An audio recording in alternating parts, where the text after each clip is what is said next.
na bagay, guys.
Binigla mo ko.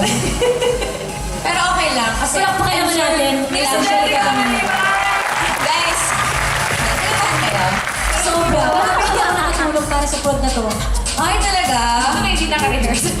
Oo nga eh, parang balong kabado ka. Pero okay lang yan, nagalingan naman ako sa inyo. Honor po kami. Kulang na lang ng power. Saka stage presence. Yun kasi kumpleto ako.